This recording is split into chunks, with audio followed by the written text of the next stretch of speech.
So how do you get clients with Facebook ads in 2023? So there's a couple of things we're going to go over to make this video. So number one is, do Facebook ads still work in 2023? Secondly, B2B versus B2C. Does it matter which offer you have? And then some of the things that has changed in the past 12 months and what you should be thinking about. And then what are the goals that you should have going into 2023? So does Facebook ads still work? Some of you might be worried, like, Facebook ads, maybe it's not working, maybe it is. Maybe you've stopped for a while, for like a couple of years or 6 months, or you've tried YouTube ads, it's not working. So does Facebook ads still work? So let's just start with that so that we have some confidence in Facebook ads. The short answer is yes, but only if you know what you're doing, right? So one of our clients, for example, recently, this is very, very recent, by the way, he turned his ads off for 2 years. And in the last 2 months of last year, so 2 months ago, basically, he started working with us directly. And then literally within basically the last 2 months, we've gotten him all the way back up to $80,000 a month in cash collected for his agency. And this is all recurring as well, so every single month. And now he's on track to do 100K a month. So first day, zero surveys, zero leads, zero everything, and he couldn't get any results. And literally within like a week, less than that, he started seeing surveys coming in, and you can see in the first month, he got 12 at 179, and then in December, 57 surveys at $85, which is ridiculous. Like, most people cannot do that in the first month and a bit. So once again, he was trying it himself, but he couldn't make it work. But so this is clear proof, by the way, that Facebook ads still work. Like, we're literally just, we have many more clients, by the way. I'm just giving one example, just to prove the point. So it does work. If you're selling high ticket, you know what you're doing, it does work. And then I'm gonna give another caveat afterwards, because we're not doing anything special. We're still doing the same strategy, the same things. There's nothing magical going on. But once again, he did try himself for like 2 years. He turned it off. He tried the same thing again, and he couldn't actually get it to work. And I'm gonna go over why in just a second. So B2B versus B2C, doesn't matter which offer you have. So if you're in B2B, which is selling to other businesses, then Facebook can be a great platform to start with and get clients. And it's much easier to make it work than YouTube, even in 2023. The only reason I would start with YouTube is, if you keep getting disabled or your niche is very sensitive. Otherwise, I would just start with Facebook ads. And I'm also a bit biased because I know how well it works, but I've seen people, I've had so many clients try YouTube and they always fail. And I've had many clients come to us from YouTube ads and we make it work on Facebook. The thing with YouTube, it works great if you're on maybe you should watch my other video where I go over Facebook versus YouTube ads and I list all of the points on the differences. But the reason I would use it is you've maxed out Facebook, so Facebook is working, and then you do YouTube ads, which I'll go over in a second. Or you're setting like a B2C offer and you do YouTube ads, or you're in some situation where YouTube ads just works better for you somehow, which is usually very rare. Almost everyone that I see that makes it work with YouTube always has made it work with Facebook somehow in the past. Like, it's very rare. And then the one of the big cases I've seen people moving over is because they've been disabled by Facebook so many times, so they just get a bit angry and they just move over. Or the niche is sensitive, so they keep getting flagged and rejected and all these kind of things, which can all be fixed, by the way, because we have a lot of clients who've been getting flagged or rejected, disabled, and we fix all that because there's some mistakes they make that they just don't know how to fix, and we fix that for them. So if you're on B2C, Facebook can work, but influencers might actually be a better option. So if you're on B2C, you're selling a low ticket course, maybe 2,000, 3,000. You're selling to the average everyday person, like an Amazon course, e-commerce. You're showing people how to get a job, how to get a high paying job. Those kind of just like a broad offer that can target anyone that's not a business owner. Then influencers can actually work very well. And we actually have a client who does, more than $2 million a month selling a B2C offer with Instagram shoutouts. And we've actually helped him. We actually helped him get to about $500,000 a month just with Facebook ads as well with B2C. So it's not one or the other.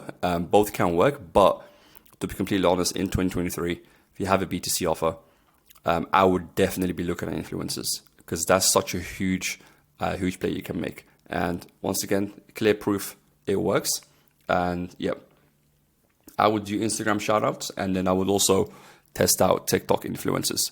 So what has changed? So why is it that client for 2 years he couldn't make it work, And for some reason, when I started working with him in literally the first week, he's now at 8,000 a month, going up to 100K a month plus. Calendars are filled up for his sales reps, and he couldn't do it by himself. So why couldn't he do it by himself? It's because he was using the same strategy as 2 years ago. So if you're going to use the same strategy that you were doing 1 year ago, 2 years ago, or you're still trying to do the same thing again and again and it doesn't work, that's usually why. So your offer has to be communicated in a different way, because you have to remember, you've been marketing and people have been exposed to your messaging, and other people in your niche that have been marketing to the same kind of people have also been exposed to their messaging as well. So, the market has kind of adapted and leveled up to the point where they're very aware of the messaging and they need to see something different. Because if you all show them the same thing, they're going to see the ad and they're just going to scroll past. So they need to see something different so that they actually click on the ad and opt in and then, become a client. So you have to say different things, and you have to position your offer different ways, and you have to talk to your market to find out what they want right now in this moment. What hasn't worked, what has worked. So you have to do more research, in the moment research. So that means getting on calls with clients, speaking with them, asking them, okay, what have you done? What have you not done? What are some of the problems that you're getting? So that's what you have to do so that you can update your messaging, right? So one of the big things we did with this client, for example, is which I looked at his offer and I looked at what the high value parts were and the low value, and then I actually had them take the high value parts of his offer, and we only focused on that on his messaging, and we also layered it up with like a guarantee and all other things. But that was the main part, is how he was communicating the offer. So I took the highest value part that other people weren't really doing, that he was getting amazing results with, and then we put that all up into an offer.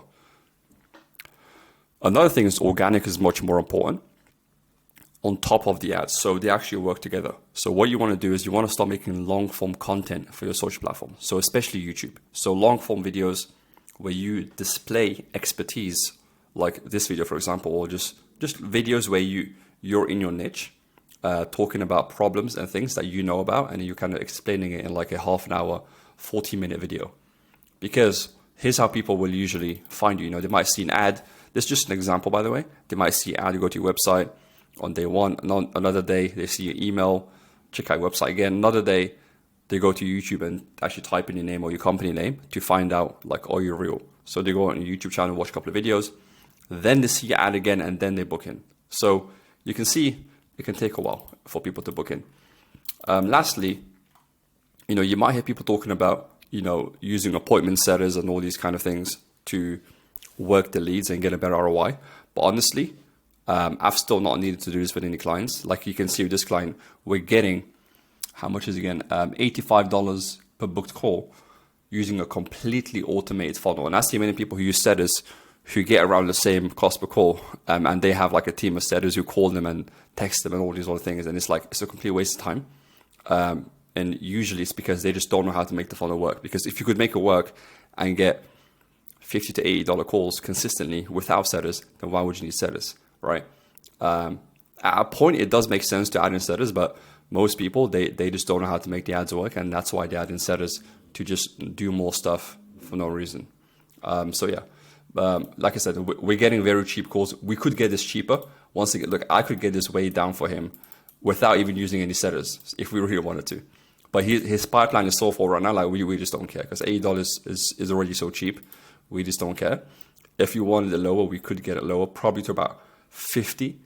If we do really good, 40, but probably 50 to 60 is.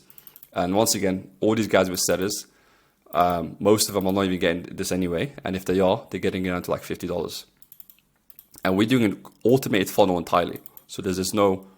And once again, if you add in the commission you pay setters, which is like 5 to 10% of the, the cash, and then, you're paying them little salaries or $2-3 grand a month. Like, I don't see how it makes it profitable. I don't see how it makes it worth it to add in a whole setter. So that's why we don't do it, because there's no need to. And honestly, you just pay them an extra $5 grand a month. Like, that money could just go into ads and save you time. Because if you have a setter, you have to manage them now, and then you have to do all these other things, and you have to pay them. And you're the one generating the lead. So it's not that worth it, honestly. Once again, we can get low cost per calls without setters. So why would you need setters? It's for ads, by the way. If you use settings like a Facebook group or organically, then that makes sense. Or if you're doing shout outs, getting messages, you should use settings. But if you're doing ads to a funnel, I don't see where they fit in. You should just have a sales rep. So what should your goal be with Facebook ads? It should be to get around 50 to 100 surveys per month and to be able to fill 2 sales rep calendars ideally before looking at other platforms. So 50, 100 surveys a month from Facebook ads, and then 1 organic platform, like could be Facebook group, could be Instagram, could be YouTube, which is what I'd recommend. And then you want some sales reps to handle the volume. So once you have 1 calendar full, then you want to get another sales rep. And then thirdly, you want to start looking at other platforms to hedge your thingy. Because one of the biggest mistakes I still see people make is only having 1 traffic source. So one of my friends, he runs a $500,000 a month business, consulting business, and he just got hugely affected because his Instagram accounts where he does the prospecting, were basically shut down. So he can't even message prospects. And this was, this is a huge income stream for him. He does have some other things that he can do, but obviously this is a massive loss because so much of his traffic comes from Instagram DMs. So that's why you don't want to have that. You want to have multiple platforms you go on. So first to get Facebook working, you're doing lots of volume, and then you want to add in YouTube ads and also other organic platforms. So ideally, you have Facebook ads, YouTube organic, and then Instagram organic, as well as your email list working. So if you want 1 traffic source gets shut down or anything like that, then you always have other sources to go and fall onto. So these are some of the mistakes I've seen people make. So don't just have 1 source. Like get 1 source. You always want to have 1 paid, 1 organic anyway. And then with the paid one, once you get that working to a point where you're doing 50 to 100 surveys a month, like this client, then you can look at other platforms. You can first get a sales rep and then add in you can start testing YouTube ads. But once again, YouTube ads might still not work for you. So you could be smart and just diversify in Facebook. So we can actually show you how to do that because there's ways to set up more accounts on Facebook the right way so that you actually just diversify within Facebook. So instead of having 1 business manager and 1 profile, now you can have 2 profiles, a second profile and a second business manager and a second everything. So that's another way to diversify if Facebook is doing well. But eventually the super long-term strategy is ideally if you have YouTube and your email list and you have a good following, you have so many customers that you don't even need paid ads anyway. So that's the final goal. Right now, your main goal should just be to use paid ads to build your email list, to build your brand, to build your customer base. And at some point, if you have a good enough product, you can generate recurring revenue, and then you won't really need to get new customers per se because you'll be getting referrals, word of mouth, and things like that.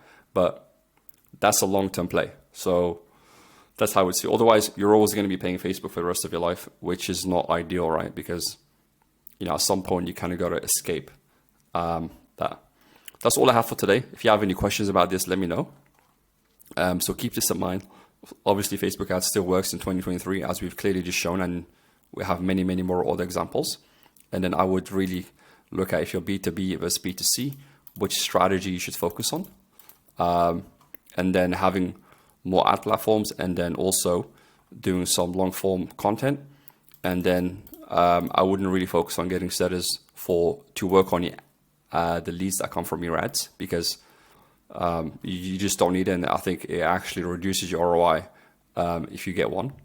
So because you got to calculate the money, and then you're basically paying an extra like whoever knows how much, $5 to $7 grand a month for a setter. It's like the ROI is not there. So that's all I have for today. If you have any questions, let me know, and I'll see you soon.